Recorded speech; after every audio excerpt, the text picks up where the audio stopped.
परिषदेला येण्याच्या अगोदर आम्ही सगळे जण कॉम्रेड आर.बी. मोरे यांच्या गावात गेलो. सोबत बरोबर संभाजीराव पण होते. आणि त्या गावामध्ये जिथे पहिलं त्या विहिरीमध्ये आणि त्या तळ्यामध्ये दलितांनी पहिल्यांदा पाणी प्यायलं, या 14 तळ्याच्या सुद्धा 1 वर्षापूर्वी त्या तळ्याला आणि विहिरीला आम्ही भेट दिली. Comrade RB. मोरे यांच्या नावाने जी अतिशय सुंदर शाळा तिथे चालू आहे ती आम्ही बघितली. आणि कॉम्रेड बेबी यांचं भाषण हे सुद्धा आपण सगळ्यांनी ऐकलं. दुसरं, शाहीर संभाजीराव भगत एक अतिशय जोरदार दृष्टिकोन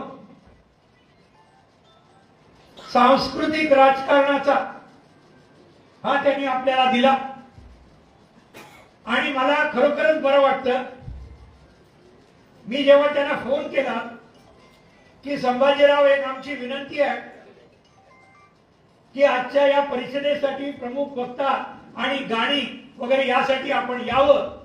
त्यांचा पहिला शब्द होता, अशोकराव विनंती वगैरे काही नाही, आदेश करा, मी येणार. बरोबर अगदी. तर खूपच चांगला. अजितने नंतर फोन केला, अजित नवले,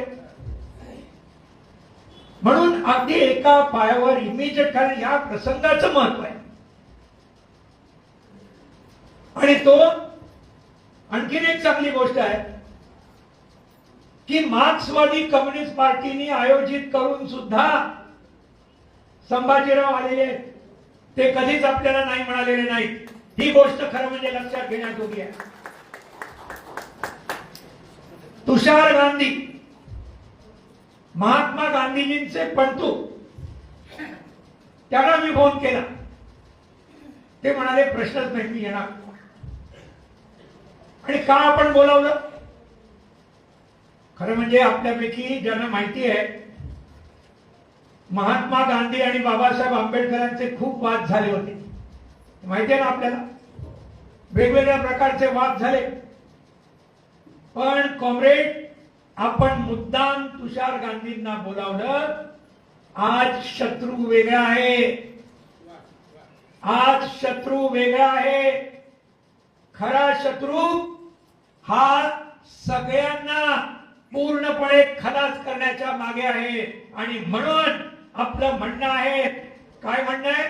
फुले आंबेडकरांना मानणारे सर्वजण, गांधी नेहरूंना मानणारे सर्वजण, मार्क्स लेनिन आणि भगतसिंगला मानणारे सर्वजण जर एकत्र आले तर या शत्रूचा मुकाबला होऊ शकतो.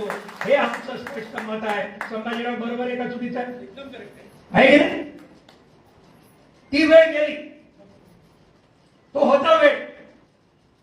पण आज खऱ्या मनुवाद्यांच्या विरुद्ध, RSS विरुद्ध, बीजेपी विरुद्ध जर खरा लढा आणि यशस्वी लढा द्यायचा असेल तर या सर्व प्रवाहातल्या लोकांनी खरोखरच एकत्र आलं पाहिजे.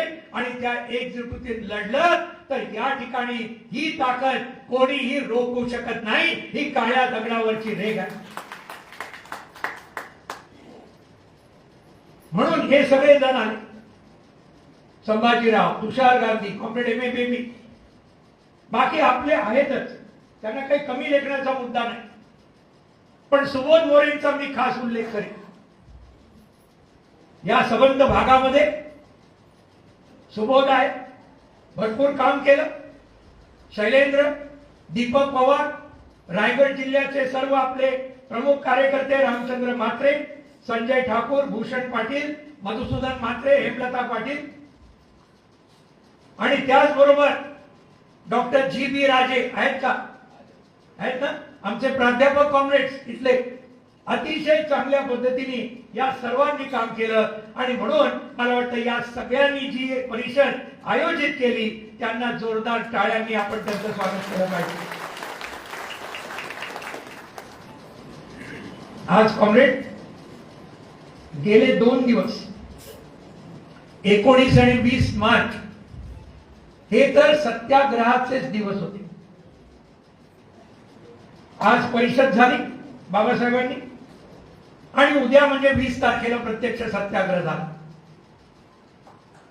आपण सुद्धा एक प्रकारे त्याची प्रतिकृती करतोय. आज आपली परिषद आहे, उद्या आपण त्या ठिकाणी जाऊन आपण अभिवादन करणार आहोत. त्या सगळ्या सहकार्यांना, बाबासाहेबांना, कॉम्रेड आर.बी. मोरे सगळ्यांना आपण करणार आहोत. पण काल आणि आज योगायोग बघा.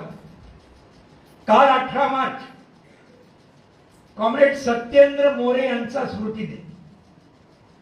आर.बी. मोरे यांचे पुत्र, सुबोधचे वडील, आमच्या सगळ्यांचे मार्गदर्शक, माजी आमदार, त्यांचा काल स्मृती दिन होता 18 मार्च. 18 मार्चला आणखीन एक ऐतिहासिक घटना घडली. आपल्याला माहिती असल्या पाहिजे या घटना. फ्रान्स मध्ये पॅरिस कम्युनची सुरुवात झाली. पहिलं जे बंड झालं कामगार वर्गाचं, भांडवलदार वर्गाच्या विरोधात, हे 18 मार्च 1871 साली झालं आणि तो सुद्धा कालचा दिवस होता, बंडाचा दिवस. आजचा दिवस 19 मार्च संत तुकारामांचा स्मृती दिन, ज्यांनी आपल्याला सांगितलं, जे का रंजले गांजले त्यासी म्हणे जो आपुले, तोची साधू ओळखावा देव तेथेची जाणावा. संत तुकारामांचा आज स्मृती दिन आहे. रंजले गांजले कोण? सर्वात जास्त रंजले गांजले कोण आहेत आज सुद्धा? दलित समाज, आदिवासी समाज, मुस्लिम समाज आणि सर्व समाजातील महिला हे रंजले गांजलेले. खरं म्हणजे त्यांच्याबद्दल संत तुकाराम म्हणत होते. आणखीन एक आहे योगायोग. आज 19 मार्च केरळचे पहिले मुख्यमंत्री, मार्क्सवादी कम्युनिस्ट पार्टीचे पुढे जनरल सेक्रेटरी झालेले कॉम्रेड EMS नंबूद्रीपाद यांचा सुद्धा आज स्मृती दिन आहे. त्यांचा मी का मुद्दाम उल्लेख केला? भूमी सुधारणांचं पहिलं बिल या देशामध्ये जम्मू काश्मीरचं जर सोडलं, तिथे शेख अब्दुल्लांनी आधी केलं. वेगवेगळी ऐतिहासिक कारणं होती, पण पहिलं बिल भूमी सुधारणा, ज्या सुधारणेचं बिलमुळे पहिल्यांदा केरळ मधल्या दलितांना जमिनीचे अधिकार मिळाले. केरळ मधल्या आदिवासींना पहिल्यांदा जमिनीचे अधिकार मिळाले, गोरगरिबांना मिळाले. ते संबंध बिल तयार करण्याचं केरळच्या असेंब्लीमध्ये 2 मताचं बहुमत होतं फक्त कम्युनिस्ट सरकारकडे. ते करणारे कॉम्रेड EMS नंबूद्रीपाद यांचा हा स्मृती दिन आहे. आणि पुढे आपण बघू, दलित मुक्ती जर करायची असेल, आर.बी. मोरेंनी सुद्धा हे लिहिलेलं आहे, दलित मुक्ती जर करायची असेल तर जमिनीचा अधिकार दलितांना मिळाल्याशिवाय, संपत्तीचा अधिकार मिळाल्याशिवाय खरी दलित मुक्ती होणार नाही. आणि हे कोणी ओळखलं बरोबर? बाबासाहेबांनी तर ओळखलं, त्याच्याकडे मी शेवटी येणार आहे. पण प्रत्यक्षामध्ये हे ओळखलं बाबासाहेब आंबेडकरांचे अत्यंत जवळचे दुसरे अनुयायी. त्यांचं नाव काय? धर्मवीर दादासाहेब गायकवाड. आणि तेव्हा त्यांनी 1959 साली प्रचंड मोठे सत्याग्रह भूमिहीनांचे, आणि त्या भूमिहीनांच्या सत्याग्रहामध्ये निळे आणि लाल झेंडे हे एकत्र आले. क्रांतिसिंह नाना पाटील, कॉम्रेड शामराव परुळेकर, कॉम्रेड गोदावरी परुळेकर, कर्मवीर दादासाहेब गायकवाड या सगळ्यांनी महाराष्ट्र पिंजून काढला आणि लाखो लोक जेलमध्ये गेले. सरकारला अनेक गोष्टी मान्य कराव्या लागल्या. जमिनीचा अधिकार काही प्रमाणात द्यावा लागला. हे 2दा हे सत्याग्रह झाले. म्हणून हे लक्षात ठेवायला पाहिजे. आज आपण कॉम्रेड बघितलं, 2-3च महत्वाचे मुद्दे मी मांडणार आहे, जास्त वेळ घेणार नाही. पहिलं, बाबासाहेबांचे लढे बघा. सुरुवातीचे किती विचारपूर्वक लढे. पहिला लढा ज्याच्या बरोबर म्हणाले सोबत, खरं म्हणजे चवदार तळ्याचा महाडचा लढा आणि मनुस्मृतीच्या दहनाचा लढा याच्यामधून बाबासाहेबांचं नेतृत्व हे संबंध देशामध्ये प्रस्थापित झालं, याबद्दल केव्हाच शंका नाही. आणि पिण्याच्या पाण्याचा आणखी मूलभूत गोष्ट काय असू शकते पिण्याच्या पाण्यापेक्षा? त्यासाठी हा सत्याग्रह झाला. Comrade R.B. मोरे यांचं खरोखरच त्यांनी प्रत्यक्ष 3-4 वर्ष यासाठी प्रयत्न केले आणि मग मुख्य संघटक म्हणून त्यांनी हे संबंध केले. आपण जर सत्येंद्र मोरेंनी वडिलांबद्दल लिहिलेलं पुस्तक वाचलं, अवश्य वाचावं. सुबोध, मला वाटतं आपण ते पुन्हा एकदा प्रकाशित मराठीत केलं पाहिजे. इंग्रजीमध्ये लेफ्टवर्डनी अत्यंत चांगलं ते काढलेलं आहे आपल्या पार्टीच्या प्रकाशन गृहात. हिंदीत आलेलं आहे ते, हा मे मध्ये काढ. हा, तर या दृष्टीने तर अशा तऱ्हेने अत्यंत सुंदरपणे R.B. मोरे म्हणजे काय होते, कसं त्यांनी केलं आणि किती जवळ होते बाबासाहेबांच्या, हे सगळ्या गोष्टी त्यांनी लिहिलेल्या आहेत. म्हणून पहिला लढा चवदार तळ्याच्या पाण्याचा. दुसरा लढा अत्यंत मूलभूत, कारण इथे उल्लेख झाला पहिल्यांदा पाणी प्यायले 20 मार्चला 99 वर्षापूर्वी, पण नंतर किती वर्ष लागली हो ते खरंच तळव मोकळं व्हायला. कोर्ट केस झाल्या, विरोध झाला, सगळं झालं, 10 वर्ष जावी लागली. साधं पिण्याच्या पाण्याचा अधिकार सुद्धा ते एक दिवस जे प्यायले ते प्यायले, त्याच्यानंतर जी बंदी घातली 10 वर्ष दलितांना त्या या तळ्यावर बंदी होती. उद्या आपण जाणार होती. तिसरा लढा नाशिकच्या काळाराम मंदिराचा सत्याग्रह 1930, आणि तो सत्याग्रह 5.5 वर्ष चालला. 5.5 वर्ष. पण शेवटपर्यंत जसं इथे 10 वर्ष लागली, शेवटपर्यंत काळाराम मंदिर दलितांसाठी त्या संबंध कर्मठ ब्राह्मणांनी खुलं केलं नाही, हा इतिहास आहे. म्हणजे त्यावेळेचं जे चित्र आहे इथे आता संभाजीरावांनी हे वाचून दाखवलं. चवदार तळ्याचे पाणी प्यायल्याने तुम्ही आम्ही अमर होऊ अशातला काही भाग नाही. आज पावते चवदार तळ्याचे पाणी प्यायलो नव्हतं तरी तुम्ही आम्ही काही मेलो नव्हतो. बाबासाहेब लिहितात चवदार तळ्यावर जायचे ते केवळ त्या तळ्याचे पाणी पिण्याकरता जायचे नाही, इतरांप्रमाणे आम्ही ही माणसं आहोत हे सिद्ध करण्याकरता त्या तळावर आपल्याला जायचं आहे. काळाराम मंदिरानंतर जेव्हा 5 वर्ष चाललं आणि तरी सुद्धा मंदिर प्रवेश मिळाला नाही, बाबासाहेब काय म्हणाले?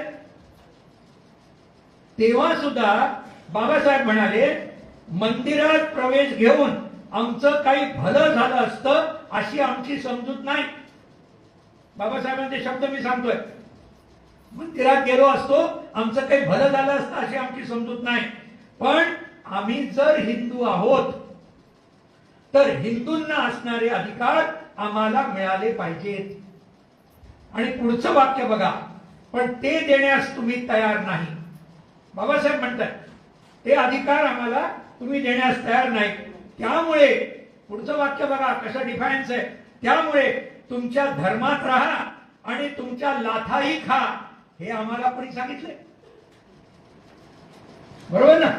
तुमच्या धर्मात राहा आणि तुमच्या लाथाही खा, हे आम्हाला कोणी सांगितलं? हे येवल्याच्या परिषदेचं भाषण आहे. आणि मग पुढचं वाक्य ज्याचा इथे उल्लेख झाला, पुढचं वाक्य जे ते म्हणाले, मी हिंदू म्हणून जन्माला आलो पण हिंदू म्हणून मरणार नाही. हे त्याच याचा भाग 1935. पण लक्षात घ्या, प्रत्यक्ष हिंदू धर्म सोडायला हे भाषण झाल्यावर सुद्धा किती वर्ष आली? 21 वर्ष लागली. 1956 दसरा. म्हणजे त्यांनी पूर्ण विचार केला बाबासाहेबांनी. आणि बाबासाहेब अत्यंत विचारी होते, मी तुम्हाला सांगतो. त्यांचं सगळं लिखाण, त्यांची भाषणं वगैरे बघितली, काहीतरी आपण ठरवलं, आपण कधी कधी करतो ना, मनात आलं करून टाका, आहे की नाही, आणि नंतर मग पश्चाताप करत बसा आयुष्यभर, असले नव्हते ते. हा, घ्यायचे पूर्ण 21 वर्ष विचार केला, शेवटी त्यांनी बौद्ध धर्म स्वीकारला. हे लक्षात ठेवा. हा तिसरा लढा. पण नंतरचे जे 2 लढे झाले त्याच्यावर फारसं कोणी लक्ष देत नाही, हे आमचं दुःख आहे. कुठले 2 लढे घेतले मोठे? होती जमीनदारी विरुद्धचा लढा कोकणातला, जमीनदारशाही विरुद्ध लढा, तो बाबासाहेबांच्या नेतृत्वाखाली झाला. त्याच्यामध्ये कॉम्रेड शामराव पुरळेकर हे त्यांचे उजवे हात होते. दोघेही तेव्हा आमदार म्हणून निवडून आले होते, बाबासाहेब आणि शामराव, मुंबईच्या असेंब्लीमध्ये 37 साली. आणि तेव्हा 10,000 शेतकऱ्यांचा मोर्चा, तेव्हा रस्ते वगैरे काही नव्हते, बोटीनी आला. गोदूताई आम्हाला सांगायच्या कशा पद्धतीने लोकांनी आणलं. त्यावेळेला ते म्हणाले, त्यावेळेला लोक शेतकरी जे जमीनदारांविरुद्ध बोटीनी आले कोकणातून मुंबईपर्यंत, आणि त्या खोती जमीनदारी विरुद्ध प्रचंड मोठा लढा बाबासाहेबांच्या नेतृत्वाखाली झाला. त्यांनी बिल आणलं मुंबई असेंब्लीमध्ये, हे सगळं झालेलं आहे. आणि आणखीन एक 5वा लढा म्हणजे शेतकऱ्यांच्या बाजूनी जमीनदारांच्या विरोधात. शेवटचा आणखीन एक सांगतो. काँग्रेस सरकार आलं 37 मध्ये, आणि गंमत बघाव, आल्यावर एक महत्वाचं केलं, कामगार विरोधी काळा कायदा आणला काँग्रेस सरकारने, ब्रिटिश नाही, तुर्त. आणि त्याच्या विरोधात तोपर्यंत बाबासाहेबांनी स्वतंत्र मजूर पक्ष काढलेला होता. स्वतंत्र मजूर पक्ष आणि कम्युनिस्ट पक्ष एकत्र आले, आणि 7 नोव्हेंबर 1938 ला पूर्ण 1 दिवसाचा संप, सबंध मुंबई महाराष्ट्र बंद झाला. त्यावेळेला निळे आणि लाल झेंडे नव्हते. अनेकांना हे माहित नाही, स्वतंत्र मजूर पक्षाचा झेंडा लाल रंगाचा होता. ही गोष्ट आपण लक्षात घ्यायला पाहिजे, बरोबर ना. इंडिपेंडेंट लेबर पार्टी, बाबासाहेबांचा पहिला पक्ष, त्याच्या झेंड्याचा रंग काय होता? लाल होता. हे समजून घेतलं पाहिजे, बरोबर, त्याला अर्थ आहे. म्हणून या सगळ्या गोष्टी झाल्या. म्हणजे कामगार वर्गाची लढाई, शेतकरी वर्गाची लढाई, शेतमजूर वर्गाची लढाई, आणि त्याचबरोबर दलित, बाकी आणखीन जे काही दडपलेले, महिला. संभाजीरावांनी एकदम बरोबर सांगितलं, मनुस्मृतीच्या परिषदेच्या वेळेला 5,000 महिलांची वेगळी परिषद बाबासाहेबांनी घेतली. आणि गंमत बघा, 14 तळ्याचा सत्याग्रह झाला मार्च मध्ये, 4 ते 5,000 लोक होते मोजून. पण त्याच्या 9 महिन्यानंतर मनुस्मृती दानाचा कार्यक्रम झाला, त्याला 25 ते 30,000 लोक होते. म्हणजे किती मोठ्या प्रमाणावर ही संबंध आग पेटली अन्यायाच्या विरुद्ध लढ्याची, हे आपल्याला आयडिया आहे. म्हणून हे समजलं पाहिजे. दुसरा मुद्दा घेतो, घटनेचे शिल्पकार. हा सगळेच म्हणतात, पण घटनेचे शिल्पकार म्हणून बाबासाहेबांना खरं अभिप्रेत काय होतं? त्यांना ते सगळं मिळालं का त्या घटनेमध्ये? 82% घटना समितीतले लोक, 82% काँग्रेसचे लोक होते, प्रचंड मेजॉरिटी होती. तेव्हा काय, आणि आता अर्थात भाजप फारच पुढे गेलेला आहे. पण बाबासाहेबांना ज्या अनेक गोष्टी पाहिजे होत्या त्यांनी म्हटलेलं आहे. हे मला वाटतं, हा जर अंक तुम्हाला मिळाला नसेल, 10 वर्षापूर्वीचा अंक आम्ही आज मुद्दाम छापून तुम्हाला दिलेला आहे. याच्यामध्ये म्हणजे बाबासाहेबांच्या 125व्या जयंती निमित्तचे लेख आहे, कुमार शिराळकरांचा लेख आहे, सुभाष थोरातांचा लेख आहे, आदिनाथचा लेख आहे. कळले की नाही? हे तुम्हाला मिळालं नसेल तर धर्मा शिंदे आहे, जरा इथे आहे, मिळालं नसेल तर घ्या, आज परत हे मिळणार नाही. पण हे समजून घ्या, संबंध घटना लिहिताना सुद्धा बाबासाहेबांनी स्पष्ट म्हटलं, खरं म्हणजे ही घटना समाजवादी धर्तीची असली पाहिजे. घटना समितीत त्यांची भाषण आहे, डिटेल मध्ये जात नाही, सगळं आहे या अंकामध्ये. समाजवादी घटना असली पाहिजे, भांडवलदारी असून चालणार नाही, जमीनदारी असून चालणार नाही, हे सगळं. आणि त्यांनी संबंध उद्योगधंद्यांचं, मोठ्या उद्योगधंद्यांचं राष्ट्रीयकरण ही मागणी केली. एवढंच नाही, जमिनीचं राष्ट्रीयकरण करा ही सुद्धा त्यांनी मागणी केली घटना समितीमध्ये. ते होणार नव्हतं, मेजॉरिटी नव्हती त्यांच्याकडे. पण किती क्रांतिकारी विचार हे आपण लक्षात ठेवायला पाहिजे. त्या पद्धतीने हे आपण या घटना याच्याबद्दल बघितलं पाहिजे. आणि शेवटचं म्हणजे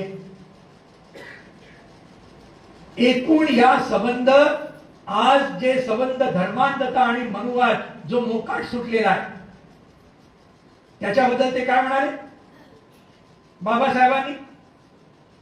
आज खरोखरच हे आपल्याला बघायला पाहिजे.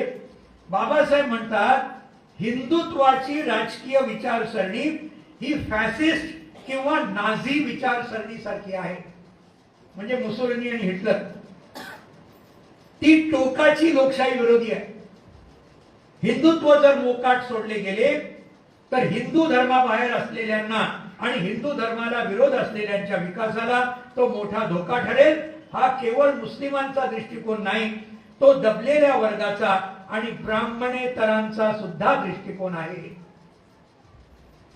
हे स्पष्ट म्हणतात. आणि पुढे म्हणलं त्यांनी, हिंदू राष्ट्र झालं यापेक्षा जास्त मोठा अनर्थ या देशामध्ये घडूच शकत नाही. हे बाबासाहेबांची वाक्य.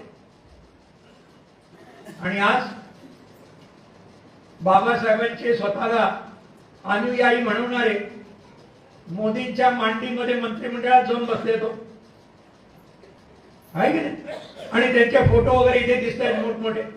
विनोद निकोले बरोबर म्हणाले, एक एक फोटो बघितला, अरे मनुस्मृतीचे पूजक सावरकरांचं काढून बघा, गोळवलकरांचं काढून बघा.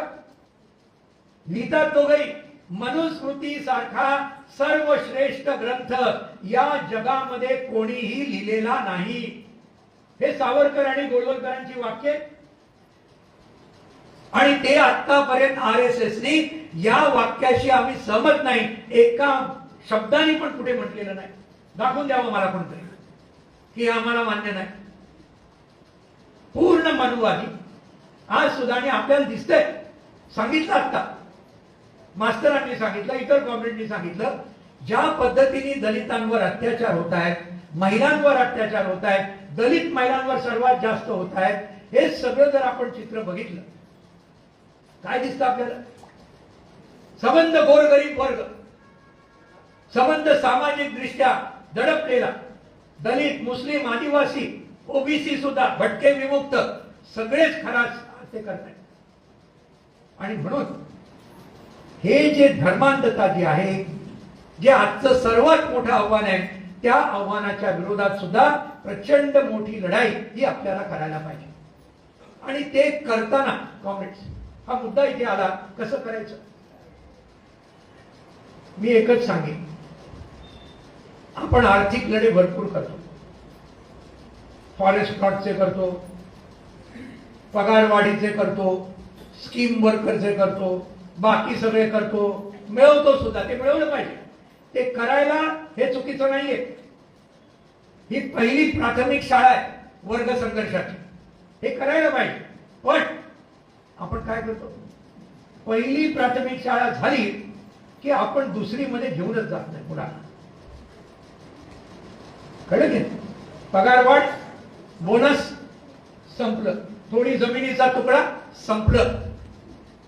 फैज अहमद फैजनी काय म्हटलंय हो, फैज अहमद फैज, हम मेहनत कश जग वालों से जब अपना हिस्सा मांगेंगे, हम मेहनत कश जग वालों से जब अपना हिस्सा मांगेंगे. एक खेत नहीं, एक देश नहीं, हम सारी दुनिया मांगेंगे. जे मार्क्सनी म्हटलं की सर्वहारा वर्गाकडे गमावण्याजोगं त्यांच्या हातातल्या बेड्यांशिवाय दुसरं काहीच नाही, पण जिंकण्यासाठी सारं जग त्यांच्या पुढे उभं आहे. हे मार्क्सचं म्हणणं. फैज अहमद फैज कम्युनिस्ट होते, मार्क्सवादी होते, आणि म्हणून तोच विचार त्यांनी उचललेला. आणि म्हणून खरी गोष्ट अशी आहे, आणि शेवटचं सांगून मी संपवतो, लोकांची मन आणि हृदय जिंकल्याशिवाय आपण पुढे जाऊ शकणार नाही. ही काळ्या दगडाची रेख आहे. मन आणि हृदय जिंकली पाहिजेत. नुसतं पगारवाढ वगैरे करून आणि मग नंतर पुढे मन नाही, हे नाही. विनोदने बरोबर सांगितलं आता, विनोद निकोले, जेव्हा पार्टी घराघरामध्ये जाते, जेव्हा प्रत्येकाच्या घराशी त्याचा निकटचा संबंध असतो, त्यावेळेला लोक इकडे तिकडे जात नाही, पैशाला सुद्धा विकले जात नाही, धर्माला बळी पडत नाही, जातीला बळी पडत नाही. म्हणून डहाणूची जागा अजूनही टिकते. हे समजून घ्या. अजून बरंचसं करायचंय, अजून बरंचसं करायचंय. कोणी आम्ही समाधानी नाही. विनोद तर अजिबातच नाही. काय विनोद आहे का समाधानी नाही ना तू? खूप अजून आपल्याला भरपूर काम करायचंय. पण हे का होतं? कुठे ना कुठेतरी खालपर्यंत आपण गेलं पाहिजे.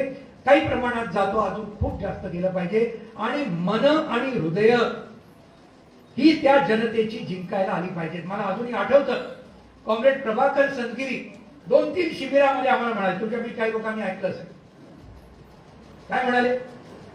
पुणे जिल्ह्यात ते फिरत होते, CITचे लोक होते, काही तिकडचे पुण्यातले पण पार्टीचे काही शेतकरी वगैरे होते. आणि असं एकेका घरात जायचे. जरा नवीनच काम होतं तिथे, अगदीच नवीन होतं. आता पुणे जिल्ह्यातलं ते काम वाढलंय, चांगलं वाढलंय ग्रामीण भागामध्ये, आंबेगाव, जुन्नर वगैरे या सगळ्या भागात. पण ते अगदी प्राथमिक होतं. एका घरी गेले आणि संतगिरी नेहमी म्हणायचे, काही काही वाक्य आपण कधी विसरणार नाही. सगळ्यांनी चांगलं सगळं आदरातिथ्य केलं, चहा पाणी दिलं, पोहे दिले, सगळं केलं. आणि मग निघत असताना बाकी हे सगळे पुढे आले. कोणतरी बाथरूमला वगैरे गेलो होतो. मग ते येत असताना त्यांनी कॉमेंट ऐकला.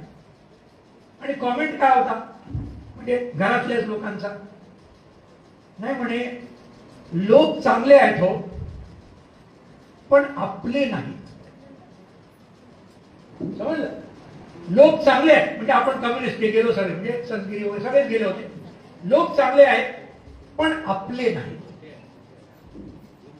आपल्याला जनतेपर्यंत इतकं गेलं पाहिजे की जनतेने म्हटलं पाहिजे, हे लोक आपले सुद्धा आहेत आणि हे चांगले सुद्धा आहेत. अशा तऱ्हेचं चित्र हे आपल्याला खरोखरच त्यासाठी प्रचंड काम करावं लागेल. दुर्दैवाने आज RSS ते काम करत. संभाजीराव बोलले ते बरोबर आहे, कळलं की नाही? आणि म्हणून आपण हे जे आता आपण पार्टी शाखा, जे डॉक्टर अजित नवले, सुनील मालुसरे सगळे तुमच्या मागे लागलेले आहेत, कशासाठी?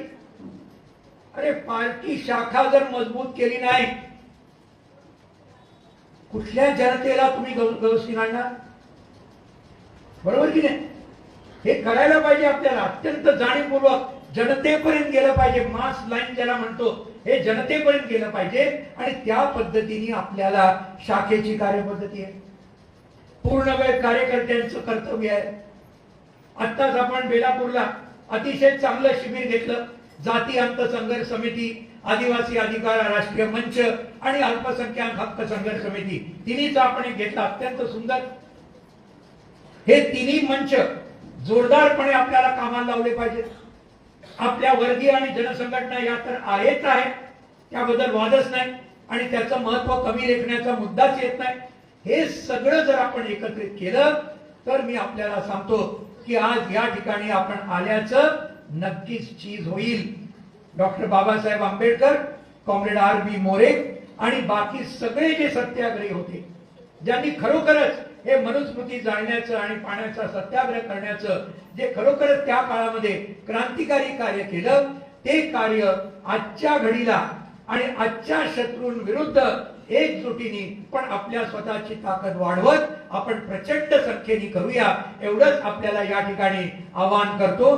आपल्या सर्वांचं या ठिकाणी पुन्हा एकदा धन्यवाद मानतो. एकच गोष्ट मला शेवटी सांगायची आहे.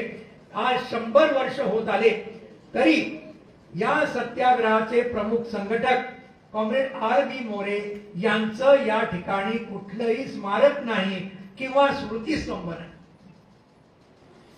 हे आपल्याला करायला पाहिजे की नको?